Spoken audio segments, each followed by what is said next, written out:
É muito bonito ver vocês daqui de cima. Nossa, é lindo, a igreja cheia, lotada e meio pavoroso também. Dá um friozinho na barriga também. Bem, quem estaria com vocês aqui não seria eu. Quem foi convidada foi a Gabriele, que é minha norinha, noiva do meu filho Mateus.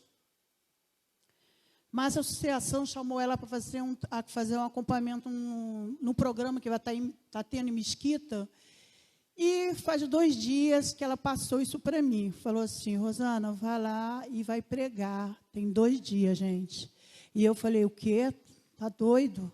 Ela toma aqui o sermão e se vira nos 30. E eu falei: não vou pegar isso não. Mas quando eu li o sermão, eu falei: tem tudo a ver. E como bom soldado de Deus, eu falei: eis-me aqui, né? O coração está uma bateria legal aqui, emocionado de ver o conjunto, que meu filho cantava nesse conjunto, deu um pouco de saudade, mas vida que segue, que vocês continuem orando pelo André, quem conhece do conjunto, ore para ele voltar. Então, vamos lá, gente. Meu nome é Rosana, eu sou da igreja de Belcrima e sou lá da direção dos pequenos, né, das crianças, do departamento infantil. E é um prazer muito grande estar aqui com vocês, né? E vamos orar, né, pedindo a Deus para me guiar nessa batalha aqui. Senhor Deus, eu te agradeço, em primeiro lugar, por ouvir o seu chamado e aceitar. Eu sei que o Senhor vai me usar, esvazia todo o meu ser, Senhor, que a palavra que eu venho trazer aqui venha de encontro ao que eles precisam ouvir. Eu te agradeço por tudo, em nome do seu Filho amado, Jesus. Amém. Então, gente, como estamos aí, né, no Dia da Mulher, né, o sábado de Missão Mulher, eu gostaria que vocês, a Bíblia de vocês, em Esther, capítulo 4, que é entre o 4, 3 e 2, que vai ser o sermão. E o título desse sermão é Um Banquete em Meio à Crise. Vocês podem deixar a Bíblia de vocês aberta em Esther, capítulo 4, para me acompanhando comigo. Muitos judeus viviam na Pérsia, reino dominante do Oriente Médio. Após a queda da Babilônia, em 539 a.C., e depois de 70 anos, Ciro emitiu um decreto autorizando-os a voltarem para Jerusalém. Entretanto, apenas 50.000 deles voltaram, e Mordecai, ou Mordoqueu, quem tem algumas traduções, que morava em Suzã, uma das 4 capitais do Império Persa, foi um dos que ficaram. Ele não voltou para Jerusalém. Mordecai, né, como vocês sabem, ele adotou uma prima, que o nome dela chamava Radassa, que traduzido em hebraico significa arbusto. Ou Esther, que é um nome persa, que significa estrela. Todos os 2 significados é lindo, né? Tanto arbusto como estrela. E aí ele tratava ela como uma filha, tinha ela como uma filha, criou como uma filha. E no momento, era de crise, o momento que o povo estava, naquela época, era um momento de crise. Então, foi até bom ter escondido o nome judeu dela e ela ter usado o nome persa dela. E eu nem sabia disso, depois lendo isso aqui que eu descobri. No livro de Esther, lá, quando você lê, houve 10, são mencionados 10 banquetes. E nosso olhar hoje será relacionado no capítulo 4, como eu falei para vocês. E ressaltaremos 4 destaques, 4 personagens e 4 versos principais que estão no capítulo 4.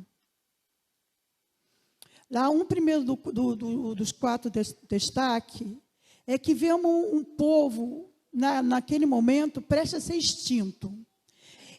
O povo que viu o mar vermelho abrir, que viu a muralha de Jericó cair, que comeu o maná, que foi conduzido por Moisés, que foi conduzido por Josué, agora estava prestes uma nação toda desaparecer por completo e não existir mais. No segundo destaque, há também um problema aparentemente sem solução, que está em Esther, capítulo 3, no versículo 12. Quem quiser acompanha para mim. Esther, capítulo 3, versículo 12 a 13. Chamaram, pois, os secretários do rei, no dia 13 do primeiro mês, segundo ordenou Amã. Tudo se escreveu aos sátrapas do rei, aos governadores de todas as províncias e aos príncipes de cada povo, a cada província no seu próprio modo de escrever e a cada povo na sua própria língua. Em nome do rei Assuero se escreveu e com o anel do rei se selou. Enviaram-se as cartas por intermédio do correio a todas as províncias do rei, para que se destruísse, matasse, aniquilasse de vez todos os judeus, moços, velhos, crianças, mulheres, em um só dia, no dia 13 do 12º mês, que é o mês de Adar, e que lhes saqueasse os bens. Cara, era um momento extremamente pavoroso. E os irmãos, naquela época, eles estavam, tipo assim, numa espécie de velório antecipado.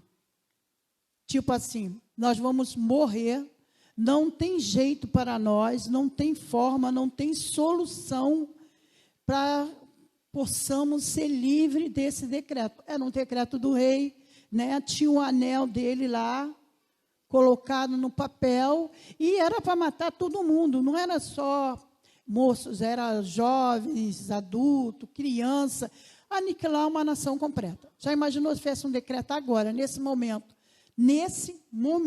agora, que estamos aqui, e entrasse naquela porta que vocês estão vendo lá, né? Um monte de polícia, e chegasse aqui e falasse, todos vocês vão morrer agora, nesse momento.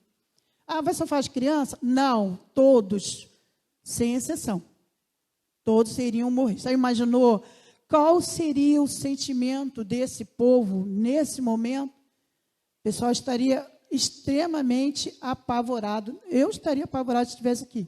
Lógico, morrer dentro da igreja, certamente, quem está em comunhão com Deus, salvação, com certeza. O livro de Esther apresenta uma profecia em xeque, onde Deus e a sua grande profecia seriam provados. Onde estava o Deus da promessa de Gênesis? Cadê aquele Deus que falou que essa nação seria uma nação enorme, né? Maior que a areia do mar, as estrelas dos céus. Cadê essa profecia? Não é possível ler Esther sem destacar no centro da situação Deus. Não tem como. Vocês perceberam? Deus está sempre no leme de qualquer problema, qualquer situação absurda, algo que é tremendo. A irmã aqui, né, falou sobre a questão do filho. É nesse momento que Deus está, nessa hora que Deus está agindo, né? Nós vimos também um informativo aí sobre as ofertas também que foi falado aqui, o médico falando também. A confiança está nesse momento. É nesse momento que Deus age na nossa vida. É nesse momento que Deus aparece nas circunstâncias mais terríveis, mais sem solução. Naquela doença que você acha que o médico disse para você que não há cura, entendeu? Aquela falta de emprego que você acha que você não vai ter o seu sábado liberado, num filho que saiu da igreja. É nesse momento que você se apega, é nesse momento que você fala, eu tenho um Deus verdadeiro, Ele está no leme e no controle de minha vida, no controle de minha situação. Mesmo como parece que a situação está desgovernada, que às vezes você olha com seus olhos humanos e pensa assim, nossa, mas como isso vai ter uma solução? Eu não estou vendo um final feliz. Não estou conseguindo enxergar um final feliz. E Deus está naquele comando. É nessa hora que a sua fé é provada. Nesse momento. Eu costumo dizer lá na igreja, lá de Belcrima, eu estou sempre lendo a Bíblia. Eu termino a Bíblia e volto, porque toda vez eu descubro uma novidade, uma coisa assim, nossa, eu não vi isso, me passa de percebido. Mas os 2 livros que é assim, é um livro para mim que toda vez que eu tenho problemas sérios, e olha que eu tenho muitos, né, que eu tenho 6 filhos, eu me apego no livro de Esther e na história de Jó. Para mim, é a minha força absoluta. E à medida que vou falando para vocês esse sermão aqui, eu vou dizer para vocês o porquê. Também há 4 personagens especiais nessa história. 4. O primeiro é o Mordecai. Após a divulgação do decreto de morte, que está na Bíblia, aqui no versículo 1, quando soube Mordecai tudo quanto, no capítulo 4, versículo 1. Quando soube Mordecai tudo quanto se havia passado, rasgou as suas vestes e se cobriu de pano de saco de cinza. E saindo pela cidade, clamou com grande e amargo clamor. Sabe o significado naquela época de você rasgar a roupa, se vestir de pano de saco, se encher de cinza? É o significado de grande tristeza, grande amargura. É uma forma de mostrar para alguém o sentimento que ele está passando naquele momento. É uma forma também de pedir socorro. Socorro a quem? A Deus. Socorro a quem está em volta de você. Na Bíblia tem vários personagens que fizeram isso, né? O próprio Jó, Davi e muitos outros, né? Que se cingiu, que rasgou a roupa, se vestiu de saco, cingiu a roupa com cinza. A situação era tão extrema que Mordecai, o mesmo que havia dito para Esther, ocultar o seu nome verdadeiro. Lá, vamos lá ver em Esther 2:10. Está lá escrito assim: Esther não havia declarado o seu povo, nem a sua linguagem, pois Mordecai lhe ordenara que não declarasse. Ele tinha pedido a ela para não fazer isso. Mas depois desse decreto, ele falou para ela, mandou um recado para ela, que agora era a hora. A situação era tão extrema que Mordecai mandou um recado para ela. Esther, ela ocultou sua identidade no capítulo 2 e agora pediu que ela revelasse. Mesmo com o risco de morte, foi uma situação difícil para ela. Mas ele entendeu que havia uma guerra espiritual. Naquele momento, o povo de Deus estava passando por uma guerra espiritual. Não era uma coisa comum. Satanás queria aniquilar o povo escolhido de Deus. Ele queria matar, tirar da face da terra, tirar qualquer espécie, qualquer ser humano que fosse judeu, que foi um povo escolhido daqui da terra. A justificativa de Mordecai revela sua fé. Porque se de todo te calares, agora, de outra parte, se levantará para os judeus socorro e livramento. Está em Esther 4, 13 e 14. Então lhe disse Mordecai, que respondesse a Esther: não imagine por estares na casa do rei, tu escaparás entre todos os judeus. Porque se tu te encarares agora, de outra parte se levantará para os judeus socorro e livramento.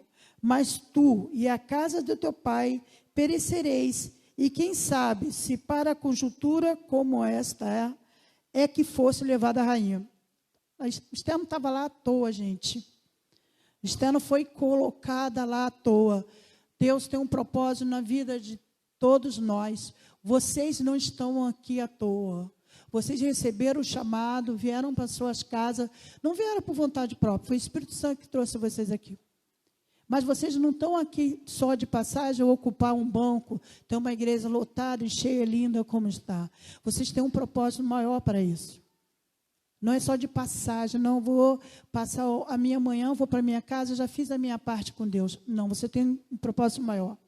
Eu estava sossegada na minha casa, quando minha nora me passou essa situação aqui de vir pregar para vocês. Todos nós temos um propósito.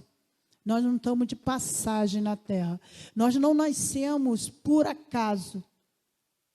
Todo mundo sabe que não cai uma folha do floreto sem a permissão de Deus. Deus permitiu a existência de vocês no ventre da mãe de vocês, não foi à toa. Não para ocupar o universo, para muito mais. Agora vamos falar de Esther. Né? Outro personagem, o segundo personagem. Esther era uma judia e órfã. E era também exilada, porque ela não estava na terra dela. Ela estava no lugar que não era do convívio dela.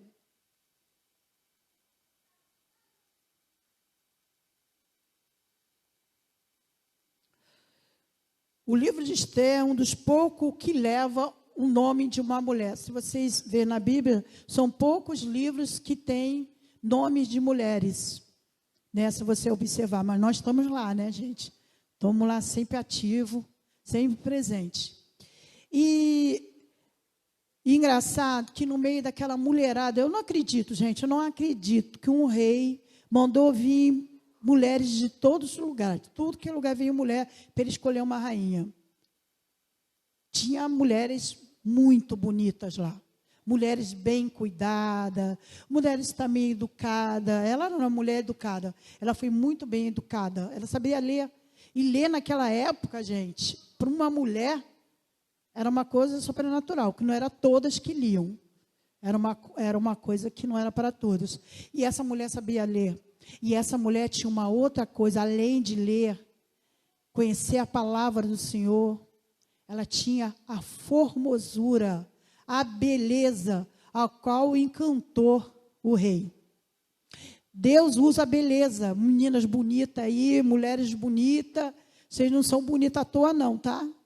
Então a beleza também encanta. Uma vez o pastor falou na igreja, eu nunca esqueci, ele estava pregando, era nova, que ele conheceu o evangelho através de uma beleza, que foi a mulher. Primeiro ele se encantou pela beleza da mulher, foi para a igreja, né, de bobeira assim, não era nem para, só de zoeira mesmo, entrou na igreja com os amigos, e lá estava lá a bela moça, e ele se encantou com aquela bela moça, mas atrás daquela bela moça tinha um trabalho que Deus ia fazer pelaquela beleza. E a beleza de Esther foi usada para encantar aquele homem. Graças à beleza dela, ela também foi escolhida. Tinha muitas outras mulheres bonitas lá, mas Deus usou ela. Durante seu momento de glória, Esther não ignorou a tristeza do primo. Você pode ler lá em Esther 4:4, que está assim. Então vieram as servas de Esther, os eunucos, e fizeram-no saber com o que a rainha muito se doeu. Lógico, ela tinha Mardoqueu como um pai para ela. E ela descobre que o pai dela está do lado de fora, porque não se podia entrar para dentro do palácio, né? Pessoa que tivesse cingido de cinza e vestido de saco. Não poderia. E ela descobriu que o pai dela está do lado de fora nessa situação. Deixa eu ver aqui. Então, e fizeram-no saber com o que a rainha muito se doeu. E mandou roupas para vestir a Mordecai. tirar-lhe o pano de saco. Porém, ele não aceitou. Ele não quis. Ele tinha um propósito. Ele tinha um porquê de estar assim. Então, quando ela mandou, né, os eunucos, as servas dela para levar a roupa, ele não quis. Algumas pessoas precisam ser despertadas, assim como Mordecai despertou a Esther. Não imagine que, por estar na casa do rei, só tu escaparás entre todos os judeus. Esther estava no lugar seguro? Vocês acreditam? Eu quero que vocês me respondam. Vocês acreditam que Esther estava no lugar seguro? Lógico que não, gente. Qual a nacionalidade de Esther? Ela era judia. Mesmo sendo rainha, ela era judia. E as pessoas em volta dela sabiam da nacionalidade dela. Os eunucos sabiam, as servas sabiam. Então, Mordecai teve que balançar ela e falar: você não está no lugar seguro. Você pensa que está seguro, você não está. Vocês pensam que estão no lugar seguro aqui? Confortáveis? Não, gente. Você pensa que Satanás não vai incomodar nenhum de vocês aqui? Porque vocês estão sentados aqui? É ilusão. Ninguém está seguro nesse mundo. Só Deus que pode nos ajudar. O que a gente tem que fazer? Nos manter no propósito. Porque a qualquer momento, Satanás vem isso, nos tira o tapete. Nós estamos preparados para Satanás vir tirar o nosso tapete? Temos que estar. Temos que estar. Mas Esther, ela tinha uma coisa nela. Ela tinha os pés no chão e os olhos no céu. Isso que a salvou. Ela estava aqui como rainha, ela vivia como rainha, ela se vestia como rainha, ela comia como rainha. Ela tinha uma vida muito boa. Imagina uma rainha. Quem quer ser rainha? Eu quero ser rainha. É muito bom ser rainha. Mas ela tinha aqui na mente que os olhos dela estavam no céu. Os olhos dela estavam para a salvação eterna. Não para aquela vida passageira. Assim como nós vimos na lição essa semana. De adquirir bens e só pensar em ter. E não lembrar que a qualquer momento Deus vem e te tira o que você leva. Dentro da tua roupa do corpo, porque vem alguém e troca a tua roupa. Nem o que você está no estômago, porque dependendo da dor, você vomita ou evacua. De repente, você não leva nada. Esther sabia disso. Temos um outro personagem. E esse personagem, ele não é falado no capítulo 4, mas é sentido e demonstrado, que é Deus. O nome de Deus não aparece no livro de Esther. Eu procurei também, não encontrei. Mas a sua atuação é soberana, são reveladas a cada ato da história. A história nos lembra que Deus nunca se esconde em meio às crises. E nenhuma crise, possa ser qualquer crise, que alguém aqui, nesse momento, esteja passando, Deus não está escondido, Deus não está cego e os seus ouvidos não estão tampados para as orações de vocês. E como nesse momento também de Esther, Deus estava atuando. Muito pelo contrário, em meio às crises é que Ele atua melhor. É realmente, gente, quando a gente está na vida boa assim, a gente vive Deus, fala de Deus, né? Ora para Deus, mas quando a gente está, pelo menos cristão, estou falando cristão, está naquela situação de crise, você ajoelha, você faz jejum, você clama, você canta, né? É naquele momento que Deus mais atua na sua vida. O livro de Esther deixa bem claro que a ofensiva de Deus está sempre pronta, e nesse caso, Ele não agiu através de uma intervenção sobrenatural, como a gente vê na Bíblia em alguns casos, que foi o mar se abrir, o maná cair do céu. Não. Em lugar disso, agiu através de uma bela mulher. Foi assim que Deus agiu naquele momento para uma nação. Agora nós vemos o quarto personagem do capítulo 4, que é Satanás. A história de Esther nos lembra que nenhum povo da terra foi tão abençoado e tão sofrido quanto o povo judeu. Quando você lê a Bíblia, né, você faz ano bíblico, você vê o povo de Deus sendo maltratado, aniquilado, preso, escorraçado e ressurge. É incrível, sabe? É incrível como o povo de Deus tem a capacidade de ressurgir da cinza. Satanás não tem capacidade de nos aniquilar por completo. E nunca vai ter. Porque Deus não permite isso, não permitirá, porque nós somos um povo escolhido de Deus para levar o Evangelho para todas as nações, para libertar os cativos, para libertar as pessoas que estão em sofrimento, as pessoas que não vê mais solução para nada. Nós somos usados, nós, povo de Deus, escolhido, assim como os judeus, para libertar esse povo, levar o Evangelho adiante. Assim como Esther foi usada para libertar, naquele momento, uma grande nação. Agora nós vamos ver 4 versos especiais. Que é o primeiro, está em Esther 4:13. Então lhes disse Mordecai, que respondeste a Esther: não imagine que por estar na casa do rei, só tu escaparás em todos os judeus. Mordecai queria que Esther ouvisse e enxergasse a situação. E lembrou de uma grande verdade. O fato de ela morar no palácio não era razão para perder a sensibilidade. Às vezes, gente, a gente está tanto tempo na igreja. Eu conheci o Evangelho, a Igreja Adventista, aos 10 anos. Eu era da Assembleia de Deus. Eu me converti no hospital, né, num problema seríssimo, porque eu fiquei entre a vida e a morte. Uma senhorinha me levou o Evangelho até a minha cama, eu estava para morrer. E ela falou assim para mim, eu me lembro, nunca esqueci disso. Você crê que Jesus pode tirar você dessa situação? E eu estava sofrendo muito na cama, eu falei, creio. Então, ela falou assim, mas Jesus vai te tirar. Eu lembro dela me ungir com óleo, né? O pessoal da Assembleia de Deus e outras, e passar no meu nariz, eu tinha uma hemorragia muito grande. E aí ela falou, você se entrega a Jesus? Eu me entreguei naquele momento.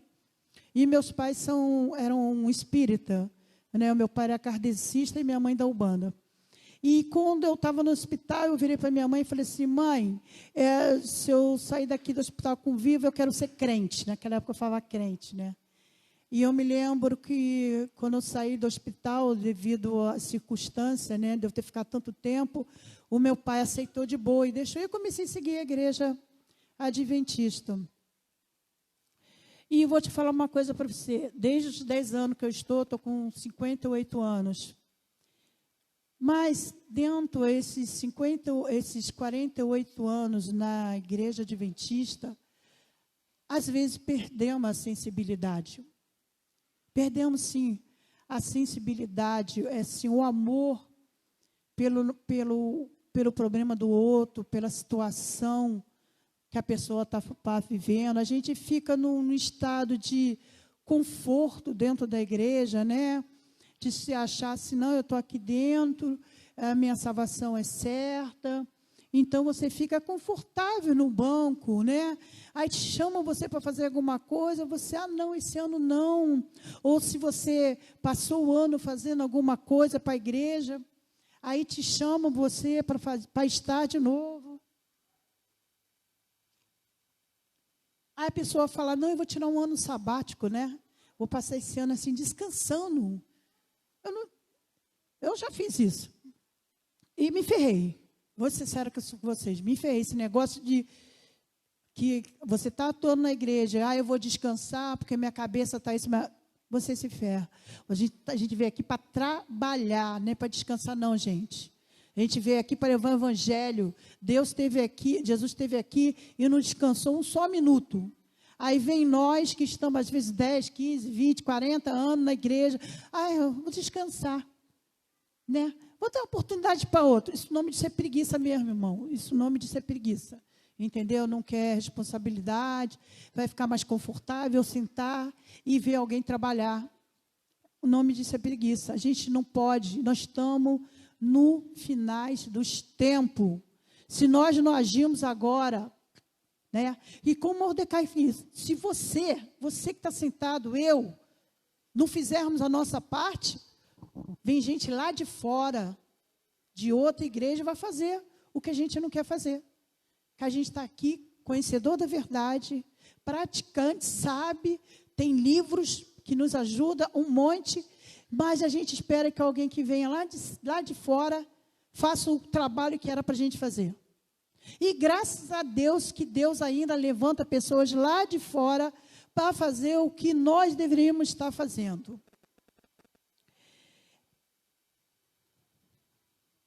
Ao contrário do que poderia parecer, Esther não estava segura. A sua posição não protegeria da ira de Ramã, como não protegeu. Ramã, né, junto com o inimigo de nossas almas, armou para ela, bonitinho, e acabou se dando mal. Porque todo aquele que arma para o povo de Deus, que mexe no filho de cabelo do filho de Deus, vai se dar mal. E assim, Ramã também se deu muito mal. Sua identidade racial era conhecida por alguns no palácio, as donzelas, os eunucos de Esther, sem dúvida, conhecia. Sua relação com Mardoqueu, e possivelmente já sabia da nacionalidade dela. Inicialmente, Esther teve medo, mas se revestiu de força e coragem, pois era uma mulher de oração, intimidade com Deus, e é que as mulheres daqui, né, as mulheres de missão são mulheres de oração, né? A gente tem que fazer a nossa parte aqui dentro da igreja. Por isso que eu digo para vocês aqui, eu gosto desse livro.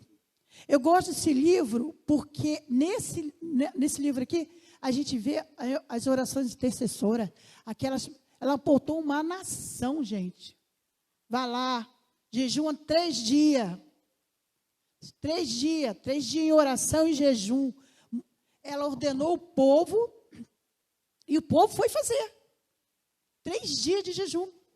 3 dias de oração e intercessão. Já imaginou o Brasil todo orando por um só propósito? Um propósito verdadeiro? Já imaginou que poder que é a pessoa, a oração? É por isso que eu falo, quando eu vejo, na minha igreja tem um grupo de oração, eu creio que vocês daqui devem ter também. Toda igreja tem um grupo de oração, né? Normalmente são mulheres, né? Mas também tem homens no nosso grupo.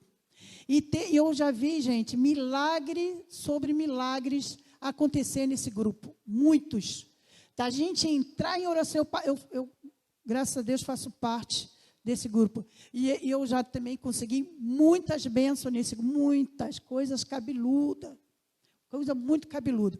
E uma delas é a volta de um filho meu, André, para a igreja, que com certeza eu vou ver ele lá no céu comigo. E eu já vi muitas pessoas se livrarem de doença. Eu já vi filhos se converter, pessoas drogadas. Eu vi pessoas que estão assim, no leito da morte, assim, e ressurgir. Coisas boas. Então, oração, quando a gente se coloca em jejum, com um só propósito, ela é atendida. Segundo, porque se todo te calares agora, de outra parte se levantará para os Deus socorro e livramento. Como eu disse para vocês, se vocês não fazerem a sua parte, vai ter outro que vai fazer. Então é bem melhor nós fazermos. Poderia ter outra pessoa aqui para pregar. Eu creio que teria, se eu não aceitasse. Minha norinha conseguiu outra pessoa, mas eu resolvi estar aqui mesmo.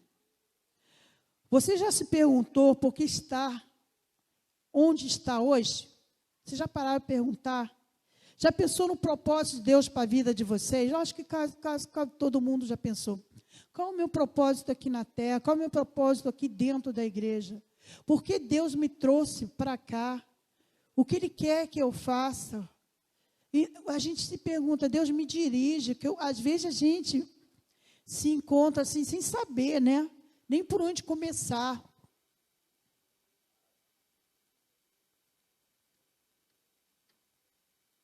Esse ano eu peguei um departamento que eu nunca tinha pego ele. Eu já tinha auxiliado, mas nunca tinha ficado à frente do departamento infantil.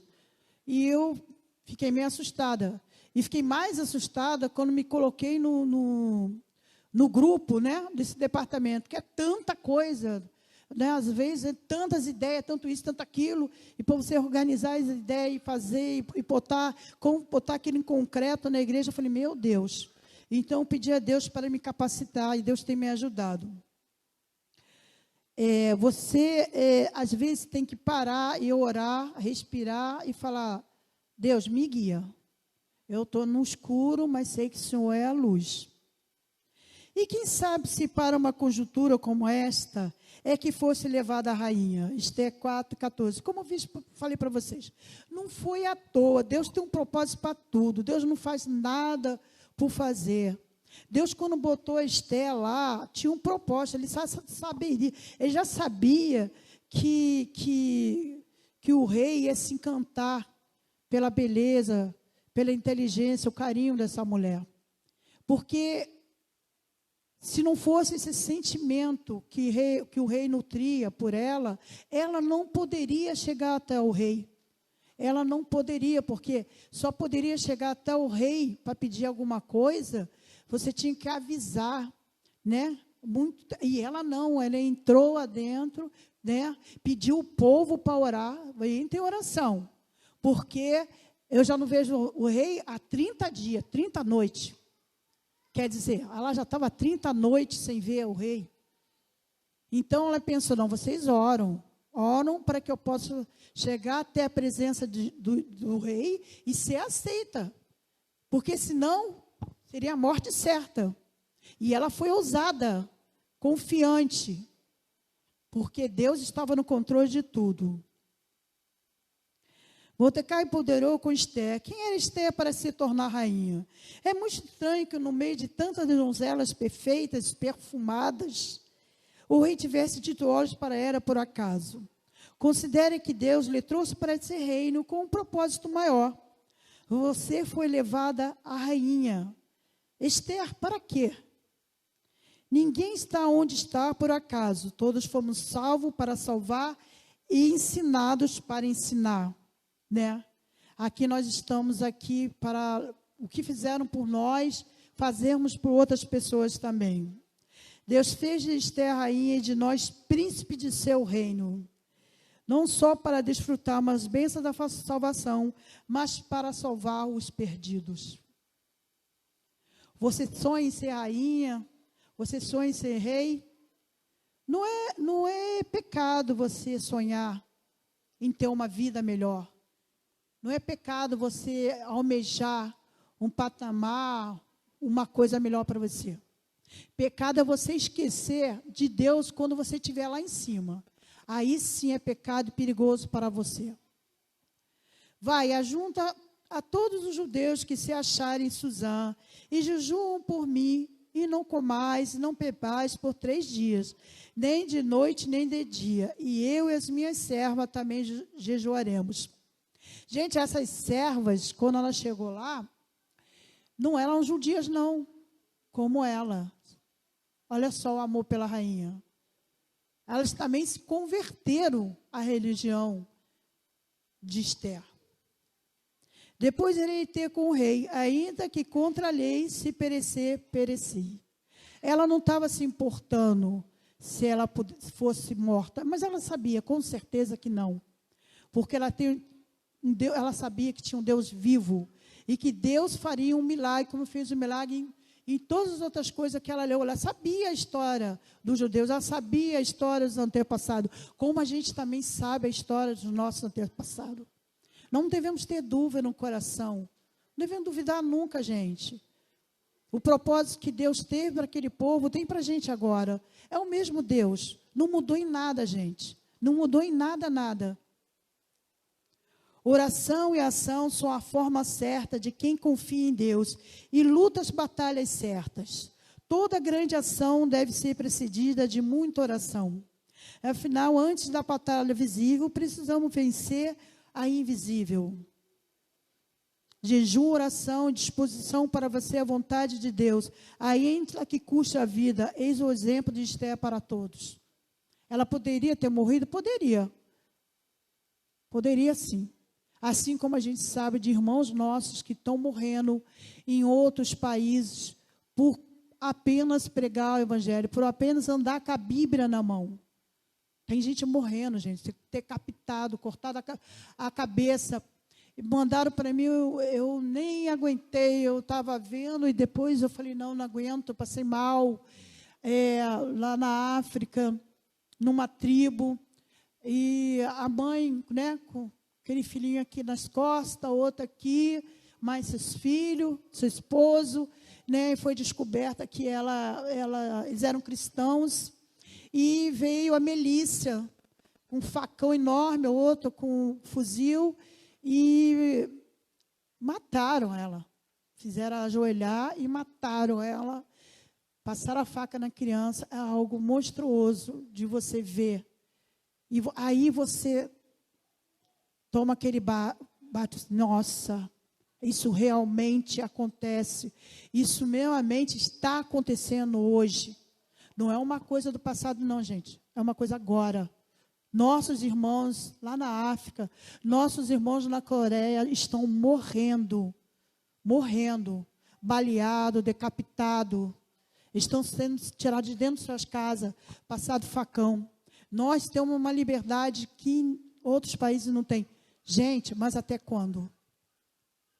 Até quando nós vamos ter essa liberdade de poder levar o evangelho, de poder estarmos aqui dentro, de poder pegar a minha Bíblia e sair lá fora e o povo aqui ver e nada acontecer com a gente? Até quando, gente? Será que estamos preparados para passar por essa situação como Esther, que graças a Deus está tudo certo, mas alguns cristãos nossos não deu certo, morreram em Cristo. Eu vi aquele bebê de colo, eu pensei no meu neto. É muito doloroso morrer por Cristo. Estamos preparados para isso? A Bíblia está repleta de histórias que mostram a força, a sabedoria, a coragem de mulheres, repleta mesmo, que entenderam o seu papel no plano de salvação. Nos antigos tempos, o Senhor operou de maneira maravilhosa através de mulheres, né? Você vê Débora, você vê Ruth, você vê Esther e muitas outras, né? Maria, Madalena, muitas outras mulheres que Deus operou sobre elas. Deus usou elas, com beleza ou sem beleza, sabedoria, com tudo Deus usou essas mulheres. Uniram em sua obra com homens que ele escolheu para serem seus representantes. Ele usou mulheres para alcançarem grandes e decisivas vitórias, mais de uma vez em tempos de emergência. Ele as levou na vanguarda e operou por meio delas para a salvação de muitas vidas. Ellen White. Ora, ela não foi a primeira a ser chamada, foi 2 homens antes dela foram chamados para fazer o que ela aceitou fazer. Uma mulher de pouca saúde. E ela fez muito bem, graças a ela ter aceitado ser usada por Deus. Hoje em dia a gente tem um esclarecimento melhor da Bíblia também, que é o livro maior com o livro menor. Esther foi a mulher certa para o tempo certo.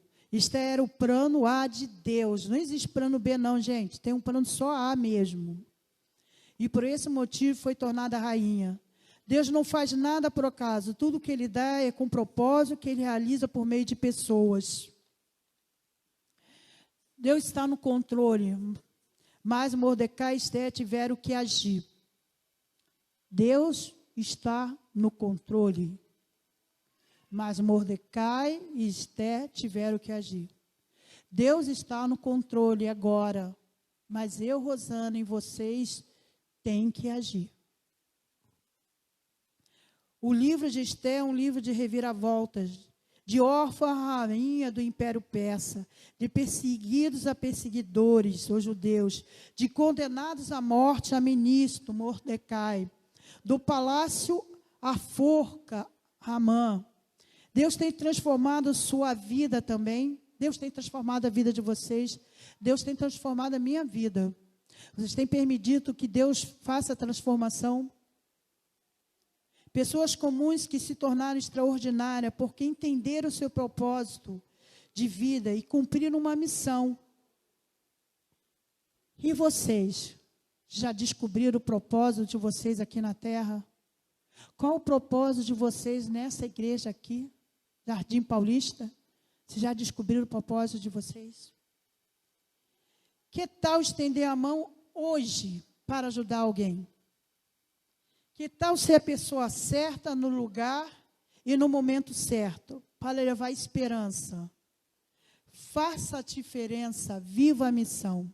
Compre essa ideia, gente. Às vezes a gente vê um diretor vem aqui e passa uma ideia de um programa que temos que fazer, e vamos nos unir, e não sei o quê, e pede, crama. Alguns compram a ideia, outros não. Precisamos estar dispostos a aceitar que Deus nos use. Hoje, vamos sair daqui com a certeza que Deus vai ajudar, que Deus vai precisar de cada um de vocês, e vocês vão aceitar fazer alguma coisa para Deus. Hoje eu vim especialmente para dizer para vocês que há um trabalho maior para vocês fazer, que é apenas estar aqui.